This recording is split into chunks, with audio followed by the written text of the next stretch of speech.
The Bracker Spire Combat Academy was not built to teach. It was built to filter.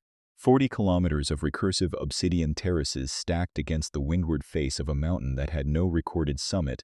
The spire had been carved over 9 generations by a species that believed instruction without lethal consequence produced nothing but soft minds and softer bodies, and so every corridor, every training cell, every observation gallery had been designed around a single organizing principle, which was that a cadet who could be killed by the building had no business surviving the enemies it would one day face.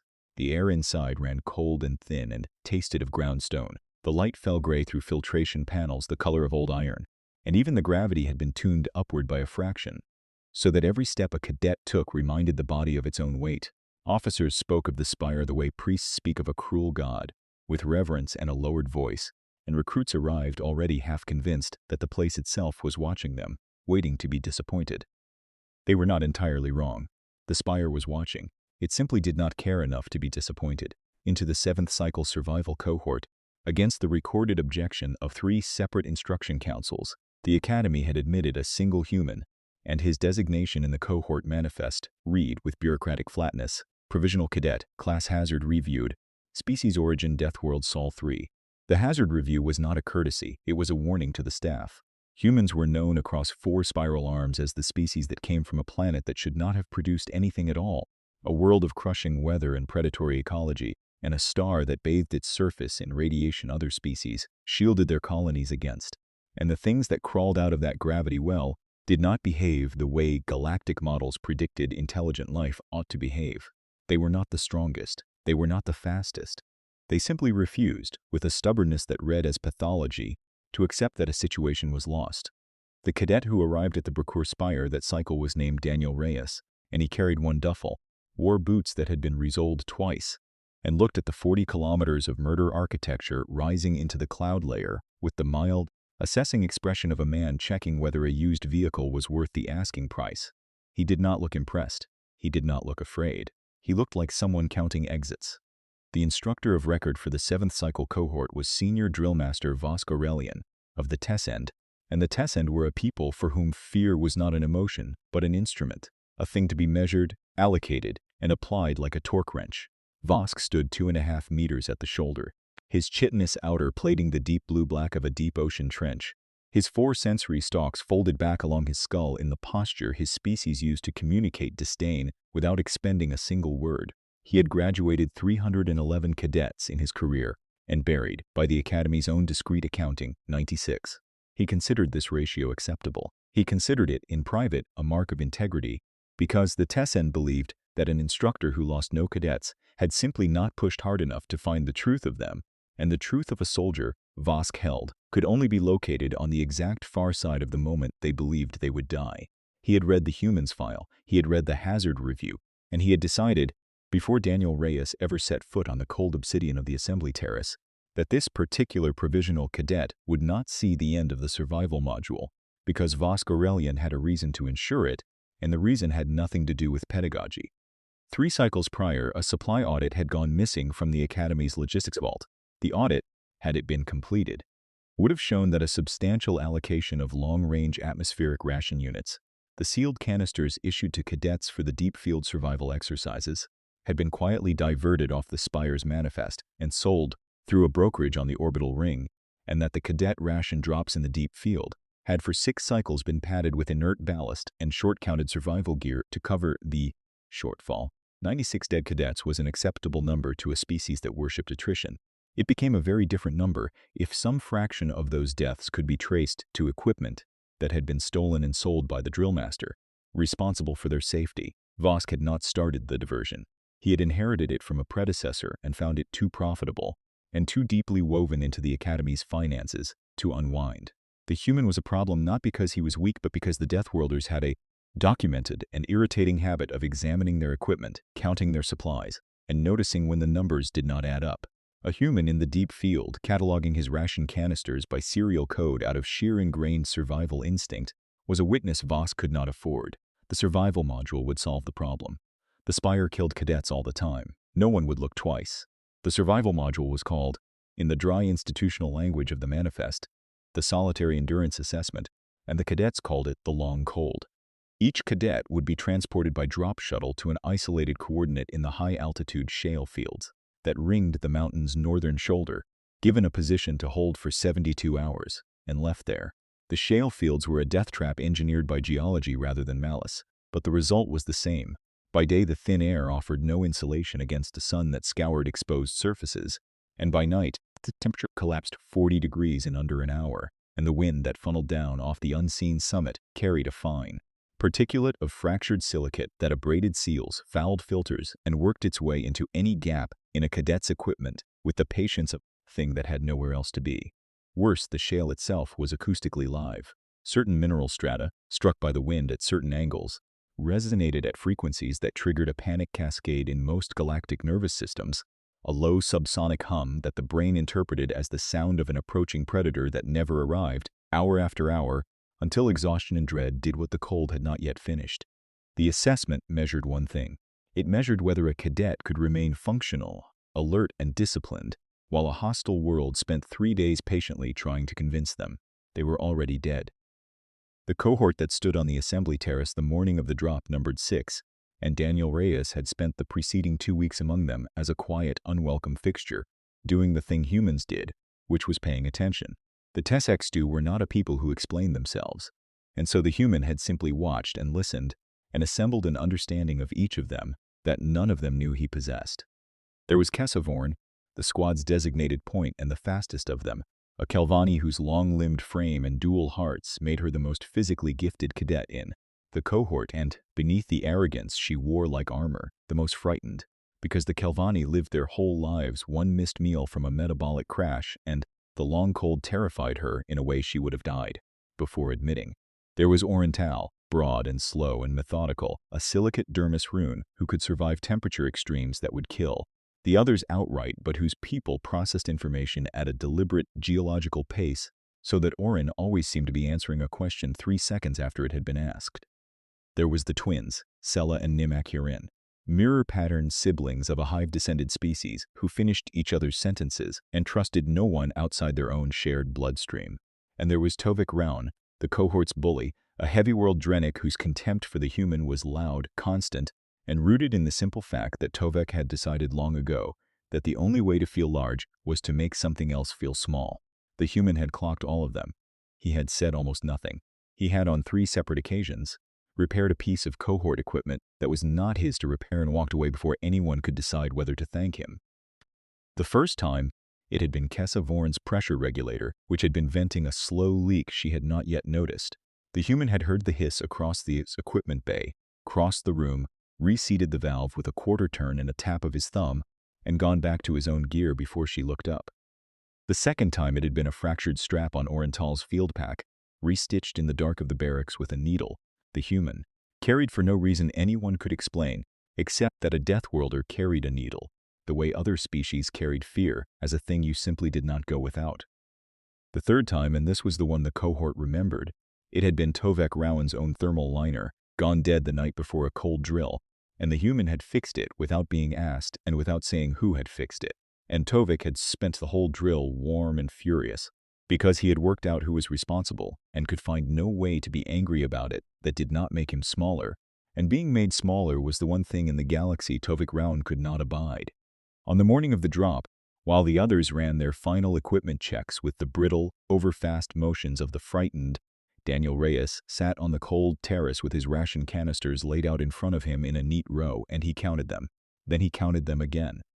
Then he picked up the 4th canister, the one whose seal had carried a serial code that did not match the issue manifest.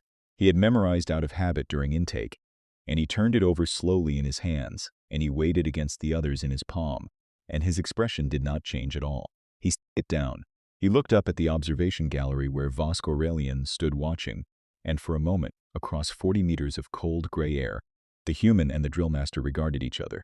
Then Daniel Reyes returned to packing his gear, and Vosk folded his sensory stalks a fraction tighter against his skull, and neither of them said a word, because both of them had just understood something the other had not intended to reveal. The human knew the canister was short-counted, and Vosk knew that he knew. The drop shuttle deposited each cadet at a separate coordinate spaced 8 kilometers apart across the northern shale, and Daniel Reyes stepped off the ramp into a wind that hit him like a wall of cold needles and a hum that crawled up through the soles of his twice-resoled boots and into the base of his skull, the subsonic dread frequency that the shale produced, the sound of a predator that was not there. He stood for a moment and let his body absorb it. He had grown up on a death world. He had felt his own nervous system scream danger at empty rooms his entire life. And somewhere in his childhood, he had learned the single most important thing a Deathworlder ever learns, which was how to be afraid and functional at the same time. He shouldered his pack. He oriented himself to the position he had been ordered to hold, a low shelf of fractured shale with a partial overhang on its northern edge, and he began methodically to survive. What the Academy's models did not account for, what no galactic survival doctrine had ever found a reason to account for, was that the Deathworlder did not experience the long cold as an ordeal to be endured. He experienced it as a problem to be solved, and problems, unlike ordeals, had the courtesy of holding still while you worked on them. The first thing he did was deal with the wind. He spent 90 minutes dragging slabs of fractured shale into a low curving wall along the windward edge of the overhang, angling them so that the particulate-laden gusts broke and lifted over his position rather than scouring through it, and in doing so he discovered, because he was paying attention, that the resonating strata could be silenced. The hum came from specific mineral seams struck at specific angles. Reorient the slab, change the angle, and the seam went quiet. By the time the first night fell and the temperature began its 40-degree collapse, Daniel Reyes was sitting in a hand-built shelter that did not howl, behind a wind wall that did not abrade his seals, and the predator frequency that was, at that very moment, grinding 5 other cadets toward the ragged edge of panic across 8 kilometers of dark, had at his position simply been switched off, the way you might turn off a faucet that someone had left running. He ate a quarter of one ration canister. He did not touch the fourth.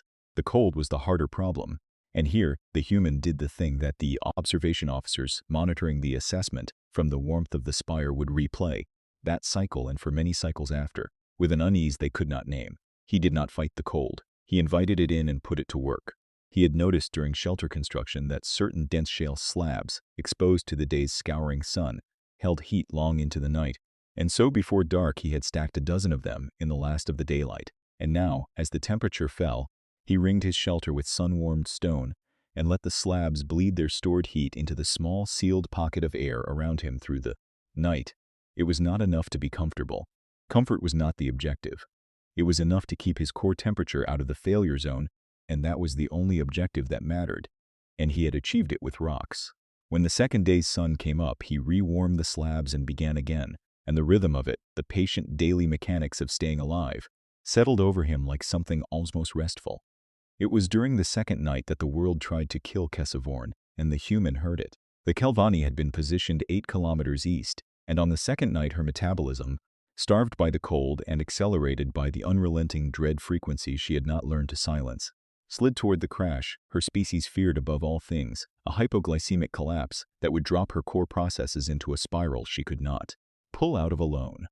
Her distress signal, a thin Kelvani keening pitched at the upper edge of her register, carried down the shale on the funneling wind, and most species would never have heard it under the hum, and even if they had, the assessment protocol forbade cadets from leaving their assigned positions, and the penalty for abandoning a hold was expulsion. Daniel Reyes heard it at 23 minutes past the second midnight, sitting in his quiet, warm shelter, and he did the arithmetic in about 4 seconds. The signal was weakening. Help from the spire, if it came at all, would come too late, because the Academy did not interrupt the long cold for a single failing cadet.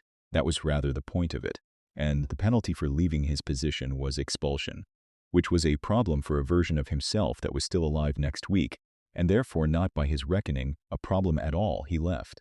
The crossing took him a little under 2 hours through a dark so complete that the only navigation available to him was the one the Academy had never thought to forbid. Because the Academy had never imagined a cadet would learn it, he read the wind.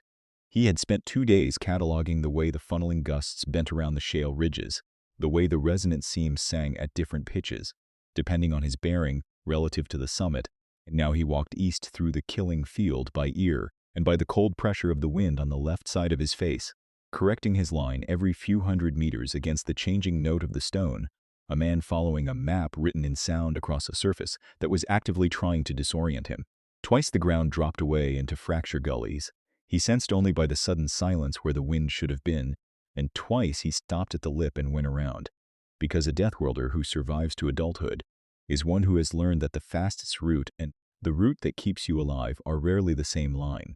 He found Kessa Vorn curled at the base of her own half-finished, howling shelter, her long limbs locked at angles. Kelvani's joints were never meant to hold, her two hearts beating out of phase with each other in a stuttering arrhythmia.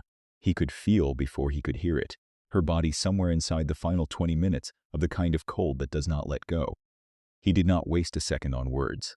He cracked the seal on his own ration canisters, the full ones, and he warmed the concentrate against the last heat of his body and got it past her, clenched mouth in small careful amounts, and he dismantled her useless shelter and rebuilt the windbreak the way he had built his own. And he silenced the screaming seams around her position by hand in the dark, slab by slab, until the predator that had been telling her for 2 days that she was about to die finally blessedly fell silent. He sat with her through the worst of it, monitoring the rhythm of her hearts with 2 fingers against the pulse ridge of her throat, feeding her warmth a sip at a time. And when at last her limbs unlocked and her hearts found their cadence and she stared up at him out of the dark, with an expression no Kelvani had ever before turned on a Deathworlder, he simply nodded, the way a man nods when a stalled engine catches, and went to work restacking her sunstones for the coming day. He worked in silence for the better part of an hour, hauling the warmest slabs into the ring around her shelter while she lay watching him with the slow, blinking incomprehension of someone who had been promised her whole life that the universe owed her nothing and was now being handed something anyway. Once, she tried to speak, to ask the question her species had no manners for, the question of why, and the human shook his head before she could find the words, not unkindly, the way a person waves off thanks for holding a door, and the gesture said more plainly than any speech that the question was not one he found interesting, that a person who was cold got warmed, and a thing that was broken got fixed, and there was nothing in it that required examination. Kessa Vorn would carry the memory of that night to the end of her life, and she would never once describe it as a rescue. She would describe it, when she described it at all, as the night the human looked at her dying and was simply unwilling to allow it, the way one might be unwilling to leave a door open in a storm. He returned to his own position before the 3rd dawn, because the assessment was not over and there was no sense being expelled and dead. And on the 3rd day, with the end of the long cold in sight, and his body running on a Deathworlder's deep reserves, Daniel Reyes did the thing that would be talked about at the Bracour Spire for the rest of its recorded existence. He had solved the wind. He had solved the cold. He had solved the predator frequency. He had, in the cool assessment of his own survival mind, reduced the death trap to a managed system, and a managed system required only monitoring, and monitoring did not require that he remain conscious. His body was exhausted in the specific way that bodies are exhausted when they have been doing math against death for 60 hours. And so the human, judging the risk the way he judged everything, with mild assessing calm, lay down in his quiet warm shelter on the 3rd afternoon of the solitary endurance assessment, the single most lethal exercise the Academy administered, the crucible that had broken 300 cadets and killed 96, and he went to sleep. The observation gallery did not understand what they were seeing. The officers monitoring the human's position watched his vital signs slow, watched his movements cease, watched the Deathworlder settle into the deep, slow rhythm of genuine sleep in the middle of the long cold, and for several minutes a confused silence held in the gallery, because nothing in 311 cycles of cadets had prepared them for this. Cadets in the long cold did not sleep. They could not. The dread frequency and the cold and the bone-deep certainty of imminent death kept them in a rictus of exhausted vigilance for 72 hours. And that vigilance was the thing the assessment measured. But the human had silenced the frequency and managed the cold and reduced the certainty of death to a low manageable number. And having done so, his Deathworlder nervous system had reached the only logical conclusion available to it, which was that there was no longer any reason not to rest. One of the junior officers, a Tessend cadet heller named Irin Solvik, leaned toward the monitor and watched the human breathe, slow and even, in the heart of the killing field, and felt something move in her chest that her people had no clean word for, a kind of vertigo, as though she had watched a man walk to the edge of a cliff that everyone knew was a cliff and lie down on the air and find it solid. Vosk Aurelian watched the human sleep and understood that his plan had failed. The drill master had arranged for the 3rd ration drop to Daniel Reyes's position to be the short-counted kind, the canister padded with ballast, on the calculation that a human stretched to the edge of his reserves would crack the seal in desperation on the final day and find nothing inside but inert mass and the cold would finish what the empty canister began, and the manifest would record one more provisional cadet lost to the long cold, hazard reviewed, species Deathworld, an acceptable and unremarkable death. But the human had not cracked the seal in desperation. He had counted his canisters on the assembly terrace 2 weeks before, had identified the short-counted one by its serial code, had set it aside, and had survived the entire assessment without ever needing it, on rationed concentrate and rocks, and a child's hard-learned knowledge of how to be afraid and functional at the same time. And then he had given his good rations to a dying Calvani 8 kilometers away, and come back, and gone to sleep. The trap had required the human to be desperate. The human had refused to be desperate. And somewhere in the cold logic of Vosk's mind, a logic that had counted out 96 acceptable deaths without a tremor, a new and unwelcome variable had appeared, which was that the Deathworlder was not going to die, and was going to walk off that shale field, still in possession of a short-counted ration canister whose serial code did not match the manifest, and was going to be exactly the kind of creature who counted things and noticed when the numbers did not add up. The cohort's other 5 cadets, scattered across the shale, did not sleep on the 3rd day. They endured, hour by hour, the way cadets were supposed to, and as the assessment's 72 hours ground toward their close, a thing happened among them that the Academy had not designed and could not have anticipated. Kessavorn recovered, her heart steady, broke protocol on the open cohort channel that the assessment left active for emergency use, and in a flat, exhausted voice, she told the others what the human had done. She told them about the silence where the predator frequency should have been. She told them about the warm concentrate fed to her past her clenched teeth in the dark. She told them about the rebuilt windbreak and the silenced seams and the 2 fingers against her pulse ridge through the worst of it, and she told them, last, that the human had not asked her for anything, had not mentioned it, had simply nodded like a man whose engine had caught and gone back to stacking stones. And across 8 kilometers of killing shale, 5 cadets who had spent 2 weeks treating the human as a hazard-reviewed irrelevance sat with that information through the long 3rd night and rebuilt privately, each in the silence of their own freezing position, their entire model of what the Deathworlder was. Orenthal, the slow methodical Hrun, processed it for most of an hour and then said, on the open channel, in his deliberate geological cadence, a single sentence. He said that on his world, the people who survived were not the strongest. They were the ones who kept building after the strong ones stopped. And then Orenthal, who had silicate dermis and could survive cold that would kill the others, spent the last of his own strength on the 3rd night, extending his shelter and signaling the nearer twins to abandon their failing positions and consolidate with him, a thing the assessment also forbade, and that he did anyway, because the human had shown him, without a word, that the rules of the killing field were negotiable to anyone willing to do the work. The twins came. Tovek Raun, the Drenic bully, alone at his own position, said nothing on the channel at all.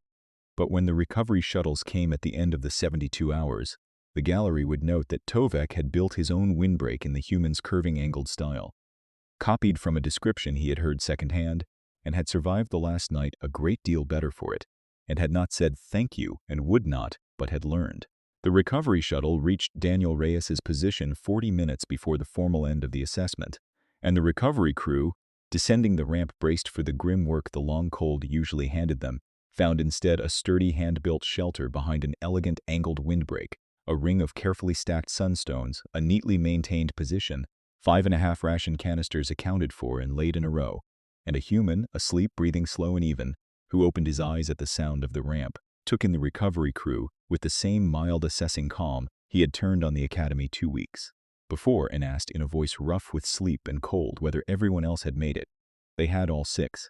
For the first time in the recorded history of the 7th cycle survival cohort, the long cold had taken no one, and here the gallery learned the meaning of the flag, though none of them had arranged it, and none of them at first understood it.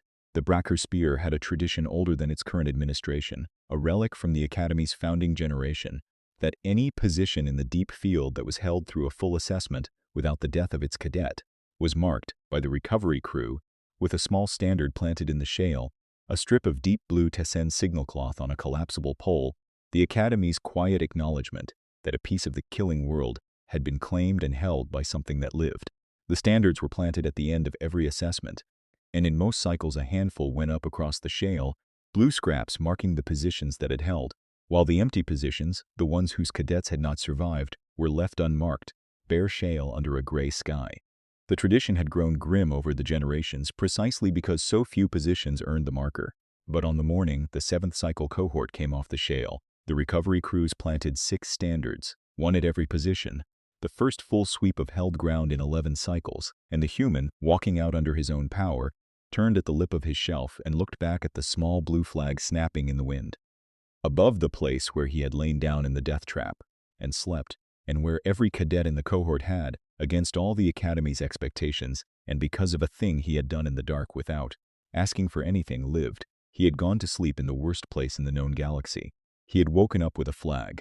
The aftermath did not arrive as a speech because the Bracour Spire was not a place where the important things were ever said aloud. It arrived, instead, in the small adjustments of behavior that the human, who read behavior the way other people read text, registered one by one over the days that followed. It arrived when Kessavorn, in the mess hall, set her ration tray down across from the humans instead of among her own kind, and ate in silence and left, and said nothing, which from a Kelvani was very nearly a vow. It arrived when Orenthal began in his slow way to route his equipment questions to the human first and the instructors second. It arrived when the twins, who trusted no one outside their own shared bloodstream, were observed by the gallery to have begun including a third position in their reflexive, defensive spacing during squad drills, leaving a gap at exactly the distance a human would stand. It arrived, most tellingly, when Tovek Raun, who had spent 2 weeks making the human small in order to feel large, stopped entirely, with no announcement and no apology, the way a man stops doing a thing once he has finally understood it was never going to work. But the matter of the canister did not resolve itself in behavior. It resolved itself in numbers, and the human was a creature of numbers. Daniel Reyes had walked off the shale with 5.5 ration canisters, and the 6th, the short-counted one, the one whose serial code did not match the issue manifest, he had carried down the mountain in his pack and turned in to the Academy's logistics. Intake along with the rest of his recovered gear, as protocol required, except that the human, being the kind of creature who counted things, had also, during the long quiet hours of the 3rd day before he slept, recorded the canister's serial code, its measured weight, and the discrepancy between its sealed mass and the mass an honest ration canister ought to carry. In the personal log every cadet was issued and almost none of them used. He had not done it as an accusation. He had done it because a thing that did not add up was, to a Deathworlder, a thing that demanded to be written down, the same instinct that had made him count the canisters on the terrace, the same instinct his whole species carried like a second heartbeat, the refusal to let a wrong number stand uncorrected. And when the Academy's logistics office, in the routine reconciliation that followed every assessment, found a cadet's personal log entry documenting a short-counted canister by serial code, weight, and discrepancy, the entry could not be quietly buried the way the missing audit had been buried 3 cycles before, because it was no longer one drill master's word against an empty manifest. It was a recorded measurement made by a witness against a sealed physical object that still existed. Voskaralian had spent his career counting out acceptable deaths and had been undone, in the end, by the one cadet who counted back. The investigation that followed did not touch the human at all, and that was as it should have been, because the human had done nothing but survive and write down a number that was wrong. The brokerage on the orbital ring was identified. The 6-cycle pattern of short-counted ration drops was reconstructed from the diverted manifests, and the connection between the missing supplies and some unknown fraction of the 96 cadets the long cold had taken over the years, cadets who might have cracked an empty seal in desperation on a final cold day and found nothing inside but ballast, was a thing the Academy's senior council examined behind closed doors and did not speak of openly, because to speak of it openly would have required the Bracour Spire to ask itself whether some of its sacred attrition had been not the filtering of the weak but the quiet murder of the inconvenient, and that was a question the Spire was not yet ready to survive. Voskarelian was removed from instruction. The manner of his removal was not announced. The cohort understood only that the drillmaster did not return, and that a new senior drillmaster, a Tessend named Iron Salvich, who had once leaned toward a monitor and watched a human sleep in the killing field and felt a vertigo her people had no word for, took the 7th cycle cohort through the remainder of their training with a discipline that had, threaded quietly through it, something the Bracour Spire had never before tolerated, which was care. The human never learned the full shape of what his recorded number had set in motion, and he did not go looking, because the canister was no longer a thing that did not add up, and so it had stopped being his problem. He had a habit, the cohort came to understand, of solving a thing and then setting it down and walking away from it, the same way he had nodded at Kesavorn's recovered heartbeat and gone back to stacking stones. It was the most human thing about him, more human than the Deathworld reserves or the fearless functional calm. This refusal to stand around admiring his own work, and it was the thing, in the end, that the alien cohort found they could not stop watching. Because every other powerful creature any of them had ever known had wielded power in order to be seen wielding it. And the human wielded it and then put it away as though it weighed nothing and meant nothing, and was simply, like fixing a stalled engine or closing a door against a storm, the obvious thing a person did. On the final morning of the survival module, before the cohort dispersed to their advanced assignments, Kesavorn climbed alone back up to the northern shale, to the position the human had held, where his small blue standard still snapped in the funneling wind above the angled windbreak he had built with his hands.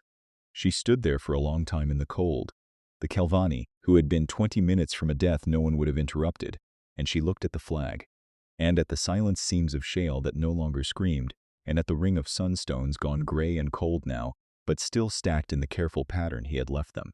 And then she did a thing that was, for her species, almost unbearably exposed. She took from her own kit a strip of Kelvani signal cloth, pale gold, the color her people used to mark a place where a life had been saved, and she planted it in the shale beside the human's blue standard, the two flags leaning together in the wind, gold against blue, warm against cold, and she did not photograph it, or report it, or tell anyone she had done it. She simply left it there, the way the human left things, finished and unmentioned, and walked back down the mountain. When the next cycle's recovery crews came up the northern shale at the end of the next long cold, they would find the two flags still standing, gold and blue, weathered now but upright, and not knowing the story, they would assume it was some older tradition they had never been told, and they would leave it undisturbed. And so the human's position became, without anyone deciding it should, the one marked spot on the entire killing field that was never cleared, a small permanent flag of warm gold leaning against cold blue on a shelf of silenced shale, halfway up a mountain with no recorded summit, marking the place where a Deathworlder had lain down in the worst spot in the known galaxy, and slept and woken and refused, with the whole stubborn weight of his strange origin, to let anyone around him die.